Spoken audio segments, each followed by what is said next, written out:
أنعم الله بها عليك يجب عليك أن تشكره عليها، كما أمر الله نبيه صلى الله عليه وسلم بعد أن أعطاه الخير الكثير والكوثر أن يصلي له وينحر، أمرك كذلك أن تشكره على كل نعمة بين يديك.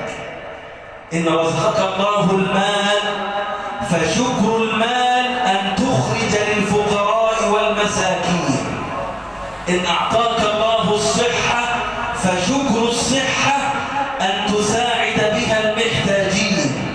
إن أعطاك الله عز وجل العلم فشكر العلم أن تعلمه لغيرك. فيجب عليك أن تشكر الله على كل نعمة. اعملوا آل داود شكرا، اعملوا، وكأن الشكر يتحول إلى عمل. اعملوا آل داود شكرا وقليل من عبادي الشكور. ثم توعد الله عز وجل من سب نبيه صلى الله عليه وسلم أو انتقصه بأنه مقطوع لذكره في الدنيا والآخرة. إن شانئك هو الأبتر. قيل نزلت في العاص بن وائل السهمي، كان واقفا مع النبي صلى الله عليه وسلم ثم انصرف، فقال له جمع من قريش: مع من كنت واقفا؟ فقال: هذا الكافر مع هذا الأبتر. فأنزل الله: إن شانئك هو الأبتر، إن مبغضك وكارهك وذامك هو الأبتر، هو مقطوع الذكر ومقطوع الرحمة ومقطوع الخير في الدنيا والآخرة. وقال ابن عباس: كان أهل الجاهلية إذا مات ابن الرجل قالوا: بتر فلان.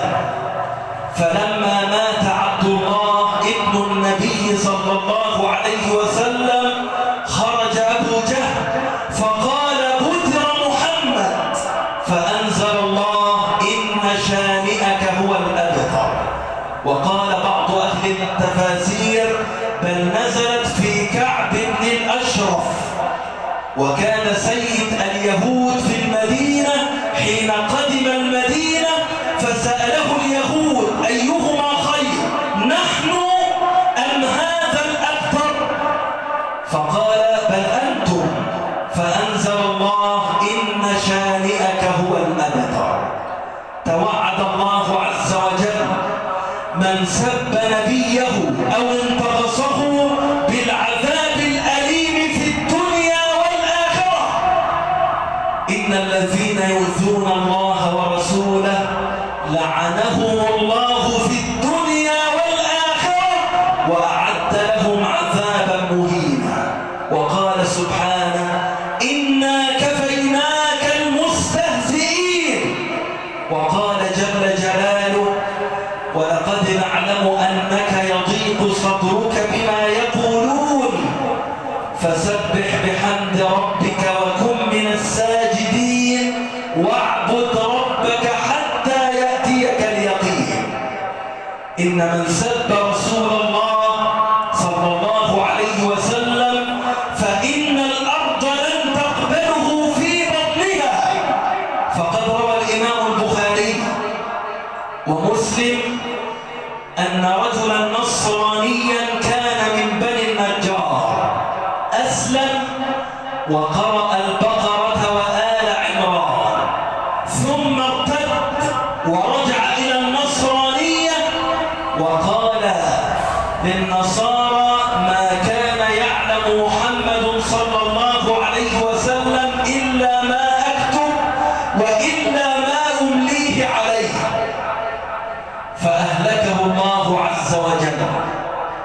فذهب النصارى لكي يدفنوه، فلما دفنوه إذ في اليوم التالي وجدوه وقد نبذته الأرض، أخرجته الأرض. فقال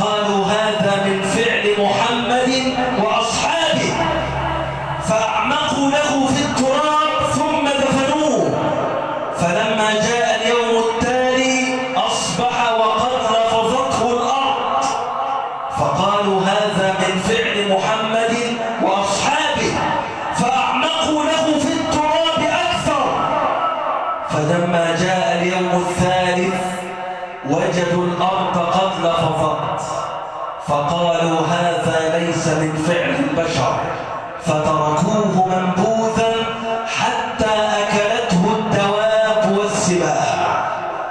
بل في حفل لمغولي قد تنصر جلس النصارى، وجلس واحد منهم يسب النبي سبا شديدا، كما نسمع اليوم على الفضائيات من يسبون خير خلق الله، ومن ينالون من رسول الله، ومن يتطاولون على سيدنا رسول الله الذي رفع الله ذكره.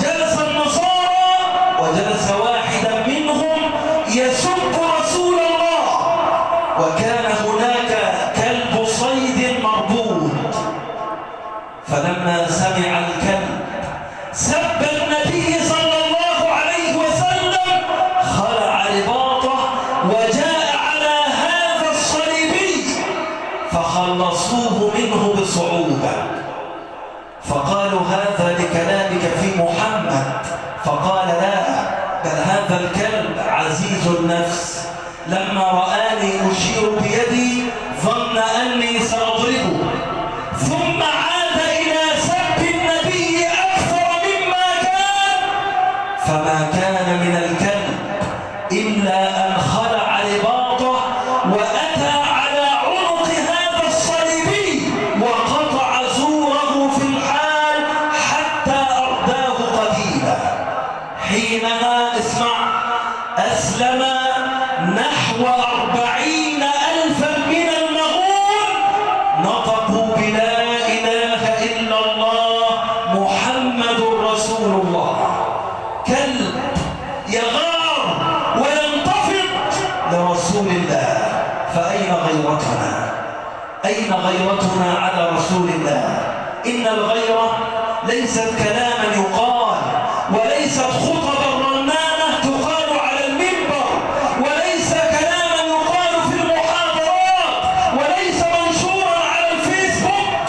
إنما النصرة الحقيقية أن نمتثل أمره، وأن نجتنب نهيه، وأن نتخلق بأخلاقه، وأن نرجع إلى هديه، وأن نمتثل سنته الظاهرية والباطنية، حتى يكون رسول الله لك أسوة، كما قال سبحانه: لقد كان لكم في رسول الله أسوة حسنة لمن كان